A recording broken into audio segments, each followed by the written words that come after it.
essentially, the problem is from a member of Her Majesty's loyal opposition, which is what I am. Okay, I'm not in a position to make government policy. My position is that of trying to influence government policy through making it uncomfortable for the government. And that's what we do. And I hope we do it really well. Somebody's cheering for me over there. In terms of we understand the issue. We understand the issue very well. And Rathika has made sure that all of her caucus has been aware of the human rights issue that continues in Sri Lanka, that continues, and that apparently continues without a whole lot of pressure from many other governments. When there were human rights violations in other countries, Canada actually stepped in. Afghanistan. We went to war in Afghanistan to overthrow a government and replace it because, we were told, that government was in violation of human rights. That government was a bad government. We went into Libya last year to protect civilians from harm from their own government. That was the stated purpose. And again, a violation of human rights. Death was what was ensuing, not just a violation of human rights, but the ultimate penalty, as a result of a government that had run amok. And I think there are some parallels here in Sri Lanka. We put enormous pressure on the government of South Africa over many, many years to change their ways, and eventually they did. But I'm concerned, and Rathika is concerned, and our caucus is concerned, that this government isn't doing enough, that this government has chosen to make a few statements, and I understand the Prime Minister said that he won't go to the Commonwealth Conference if it's in Sri Lanka, but there needs to be a whole lot more.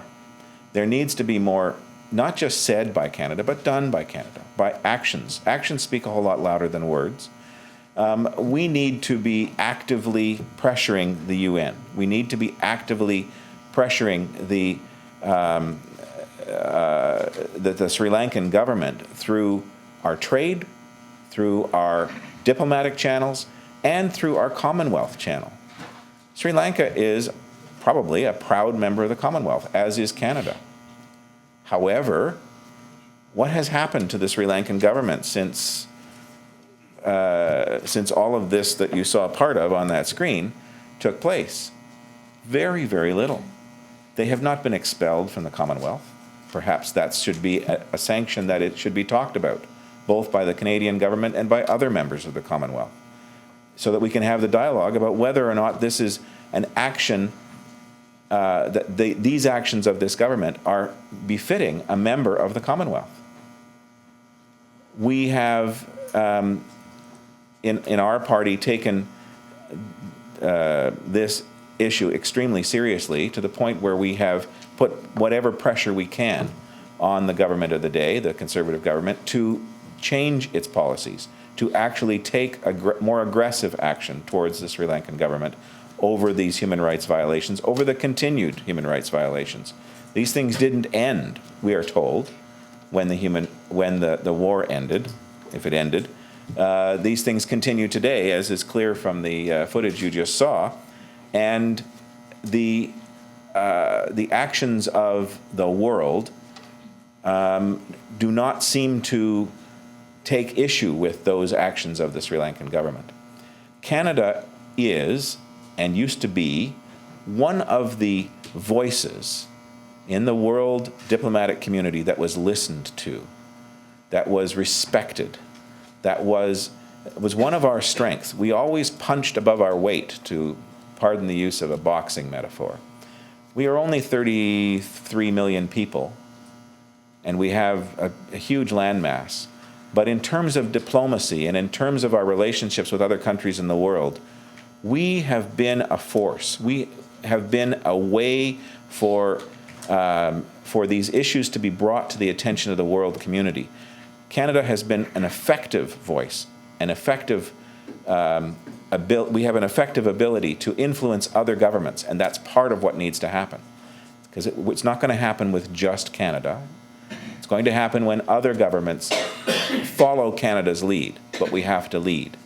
We have to actually listen to the hundreds of thousands of Canadian citizens who believe this is actions which need to stop, which believe that there needs to be an actual reconciliation.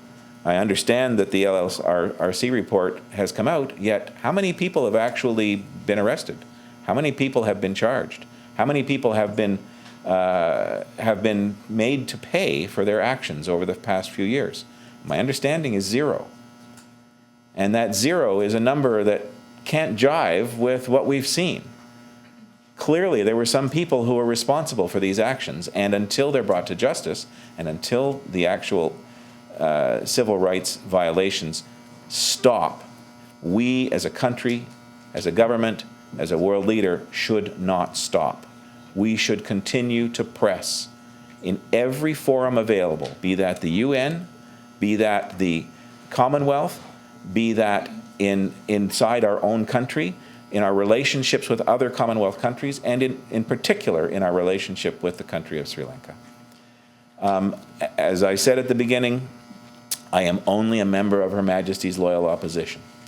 So I don't have direct power to actually accomplish all of these things, but rest assured, I and the other members of the NDP caucus will be making life as uncomfortable as we possibly can for those that can make the decisions, so that they are brought to the right decision. And the right decision is, as I've said, putting pressure on not just Sri Lanka, but the rest of the world to take note of what's going on. We will be bringing these matters up in every forum we can. Someone has asked me, what can the community do? And I want to remind you that your community actually had one of the most effective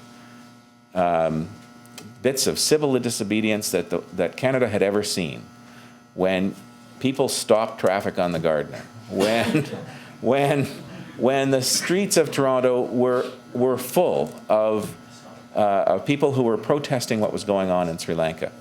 And I have to remind you that those kinds of activities make governments sit up and take notice. It may seem like theater, but it's effective theater. It actually draws attention not just to your community and your community's plight, but it draws attention to the media. The media pay attention to stuff like that. And the governing powers and every parliamentarian depends upon the media to get themselves reelected, to get their message out. Every time you get your message into the media in Toronto and in other parts of this country, you have put pressure on the government of the day to take more action than they are taking. And I understand from the reason we're having conferences like this is that there is a large and vocal part of Canada that believes that our government is not putting enough pressure on the government of Sri Lanka, that there is not enough bringing to bear of the kinds of pressure that needs to happen to get people actually to pay justice for their actions. That hasn't happened yet. I understand that you still want it to happen, but I don't believe it's going to happen if the government of Sri Lanka is left to its own devices. Now, there's a maxim in the Christian religions of North America that says, "He who is without sin cast the first stone." And perhaps that's part of the reason that our government is reluctant to hurl stones at Sri Lanka, because the UN is going to hurl stones back at our government over our treatment of Aboriginal people in this country. And so it's difficult to yell about human rights violations when there are human rights violations going on here in Canada. So we need to fix both. We don't need to abandon one. We don't need to say, well, we can't do anything about Sri Lanka because then people will yell at us about our own Aboriginal people. We need to actually work on both problems. We should not shy away from that. And that's part of what we in the NDP caucus will be doing as well, is making sure that there are no human rights violations in Canada, and that any country, not just Sri Lanka, but any country that is systematically harming its own population through human rights violations and in other means, needs to be treated as a complete and utter pariah by every government of the world. And by our leadership, we need to do that. So thank you very much. Thank you. One of the reasons I'm here is because Babu, where did he go? There he is actually a constituent in my riding. And so he has a relationship with me, which is why he's asked me personally to come. And I appreciate that, Babu, and I appreciate all your help over the years, and we'll continue this relationship. I look forward to working with you folks in the future, and to you helping us pressure our government to take the right action. Thank you very much.